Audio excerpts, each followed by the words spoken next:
newspaper reporting is like you're walking in a field and there's a big combine behind you and it's just grinding up the soil right behind you. So you're throwing stuff in that thing and you're kind of slowing that down, but it never stops.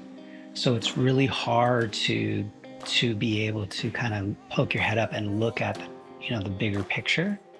So because there wasn't something immediately happening around Halaco, I could look back at all the stuff that had been reported and I could look at it and like, wow, this is at the time 40 years of history there in which people felt like they weren't being heard. There were all these problems and, the little guy was kind of getting swatted away. And so that's how it got started.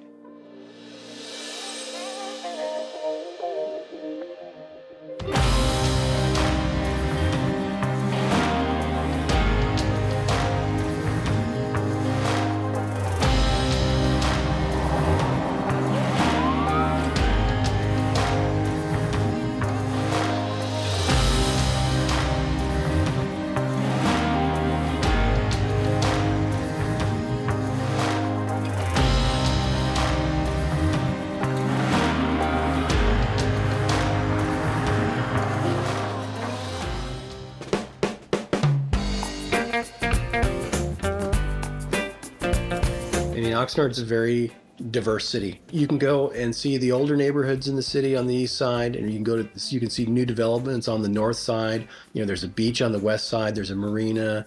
There's all kinds of really nice things to see here. The beach is very beautiful. It's a lot of people don't actually know about it, or it seems like they don't, because when you go to the beaches, they're typically not that crowded. We have an unbelievably diverse population where you can enjoy cultural experiences and food and events from people from all over the world who live in Oxnard. Physically, the setting is, you couldn't hope for better weather. Oxnard has some of the best weather on the planet, and we are on the coast, beautiful coast. You go out there, and if you're not looking to the left or the right and just straight ahead, you'll see Channel Islands, and you'll see the same view that people saw millennia ago. The majority of the people are Latino from Mexico and Latin America, and Spanish is a language you hear a lot. But we have people here from Thailand, the Philippines, Japan. Our farms were started by German and French farmers, and of course English and Irish. So it's very diverse, it's very rich.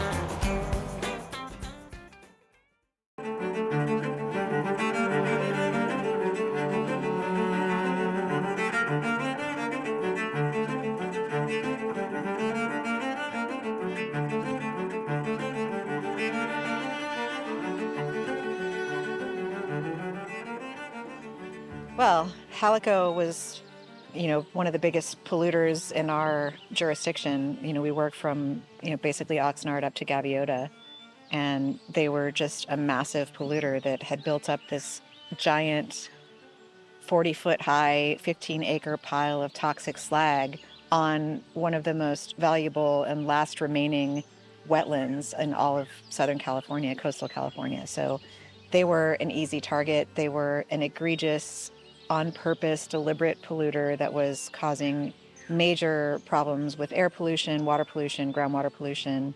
And, the community was complaining of ailments, respiratory ailments and headaches. And so it was just they were a bad actor and had caused, massive environmental problem on a really precious piece of wetland on the California coast. So we knew we had to do something about it.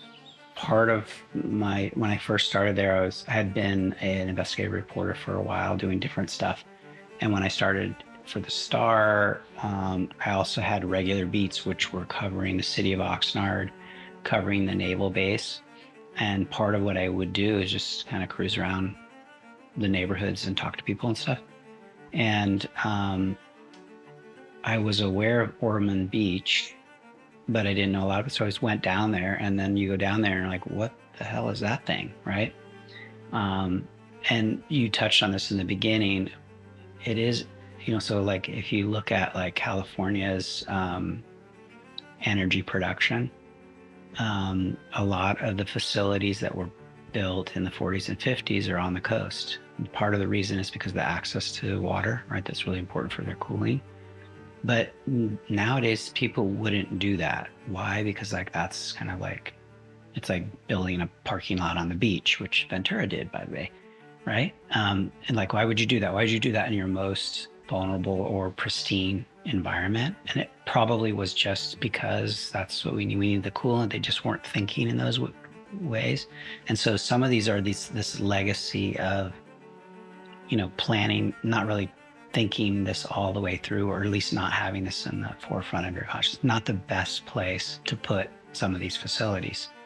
So anyway, so I was down there, and that's kind of what I was learning. I was like, oh, you got this beautiful beach here, and then you've got this weird toxic recycling metals plant. And so that triggered questions, and there had been a lot of news coverage over all those years.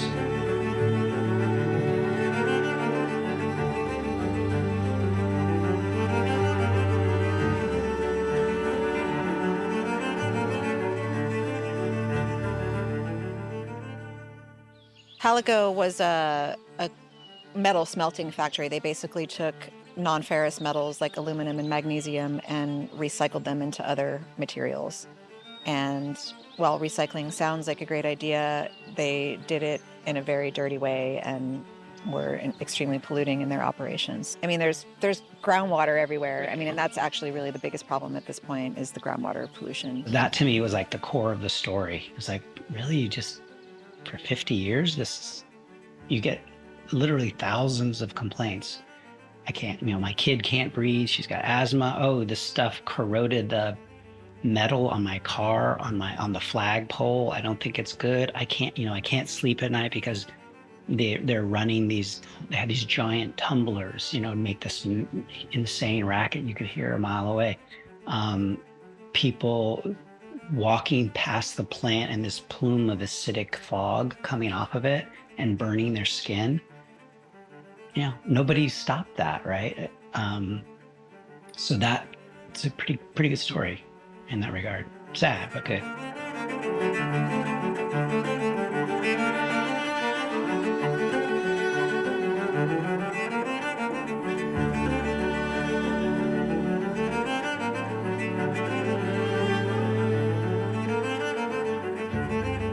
That's the juxtaposition.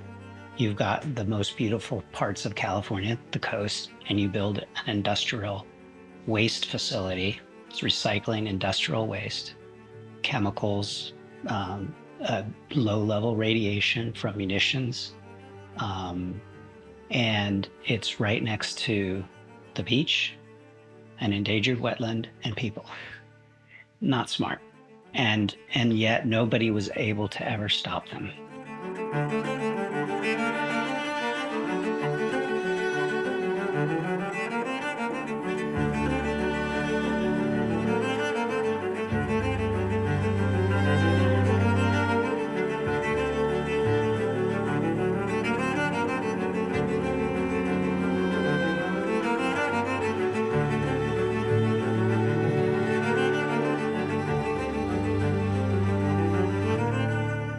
People are outraged and upset, and they're mobilized.